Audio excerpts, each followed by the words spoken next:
Hi guys, gandang umaga po mga palangga. So ayan, luto na po yung ating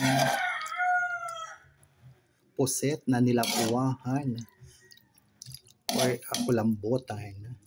Yun po, nilapuhan ko muna bago ko lulutuin sa gata mamaya mga palangga ang ating kulambutan na puset. So yan, i-adobo ko to mamaya sa gata, mamayang gabi ulam natin. Nilapuhan ko na siya para mawala na yung kanyang katas. So, yun. Atin ang hainin sa pinaglapuhan. So, yun guys. Para mamayang hapon natin itong lutuin sa gata.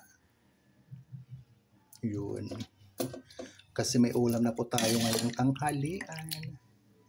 Hindi ko to nilagyan ng sabaw mga palangga. Sariling katas na yan. Can you imagine? O tingnan mo yung sabaw o tubig sa kanyang katawan na lumabas. So, pag nilagyan ko pa yan ng sabaw, so ang dami-dami na. Kaya, pag tayo po'y nagluluto ng mga ganitong pagkain, basta pamilya ng pusit, wag po tayo maglalagay ng tubig, okay? Or sabaw. Dahil may sarili na pong katas ang katawan ng puset. So, ang tawag nito dito sa amin ay tabugok or kulambutan. Maraming tawag nito dito sa amin. Pwede tamala or basta pag dito sa probinsya, dito sa amin sa Samar, maraming tawag nito. Yan.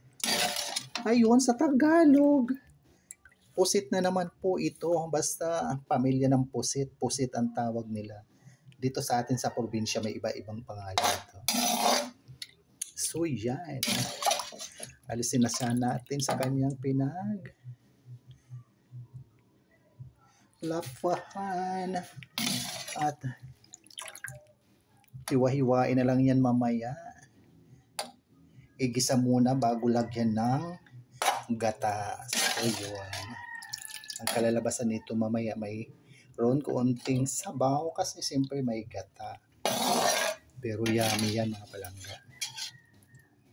Siyempre higit sa lahat pag tayo nagluluto, kailangan ang isang ingredients ay pagmamahal. Yung tipong pag nagluluto tayo bukal sa atin loob ang pagluluto. Na alam mo yun na ang kakain ng ating ginagawa ay mga mahal natin sa buhay. So yun. Kaya maraming salamat muli sa patuloy na pagsubaybay sa aking mga mumunting video sa Ramil Javier Ella Vlog. Thank you so much for watching, sharing, follow, and like. Love, love, love ka. Oh, diba? Tingnan mo, daming sabaw. At malinis yan mga palangga dahil timplado yan. Yan. Finished product ng ating nilapuhan na puset or tabubok. Yan. Kita-kits muli sa aking susunod na mga video. Love you all. God bless us all po. Bye.